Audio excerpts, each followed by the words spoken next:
Good morning, and welcome to Redeemer Lutheran Church. I'm Pastor Gary Lodeholt. If you grew up in a Southern family, you probably already know this.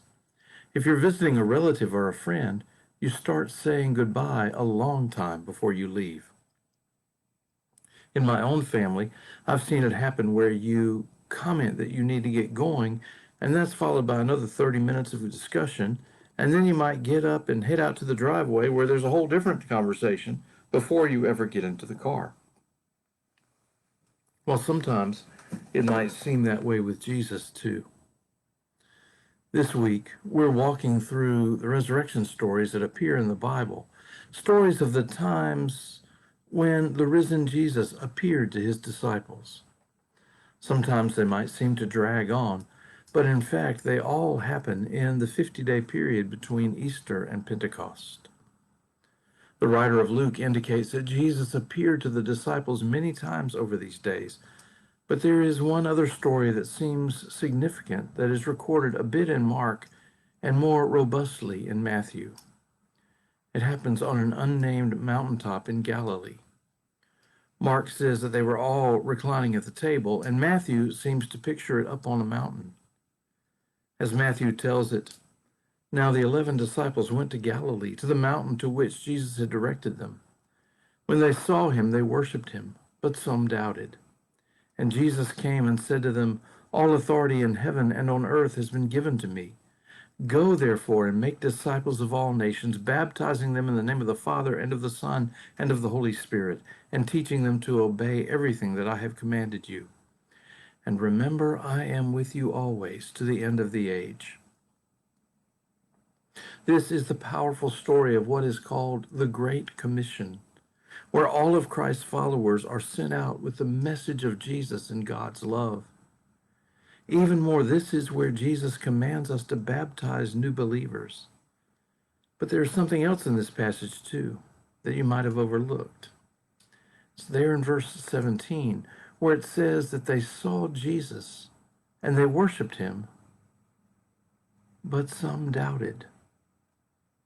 Even after all this, some doubted.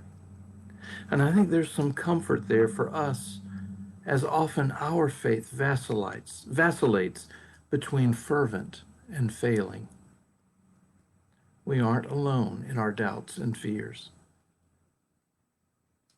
It does seem that at some point Jesus directed his followers to go back to Jerusalem because that's where they are for his last appearance to them. Luke says that Jesus stayed with his disciples for 40 days over this time, and then they went out to a mountain near Jerusalem, and there he was lifted up bodily to resume his rightful place in heaven. This is called the Ascension, and we don't pay it as much attention as it deserves. It happens 40 days after Easter, so it falls on a Thursday every year, and because of that, it doesn't get much attention. But this is an important day. It means that Jesus is ruling in heaven, and that he is king, and we are God's people forever. It means that all he said and all his promises are true. It means that we have hope that is everlasting. On top of the Mount of Olives, near Jerusalem, they built a chapel. It was very simple, just bare masonry walls formed in the shape of a circle about 20 or 30 feet across.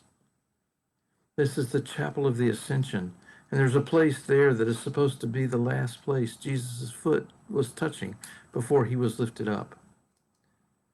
The most interesting feature is that the building had no roof.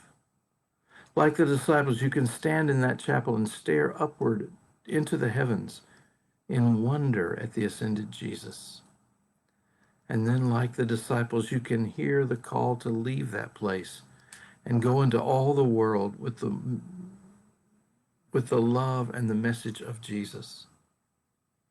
And always, always, always know that Jesus is with us. Thanks for watching, and remember to let this day belong to God.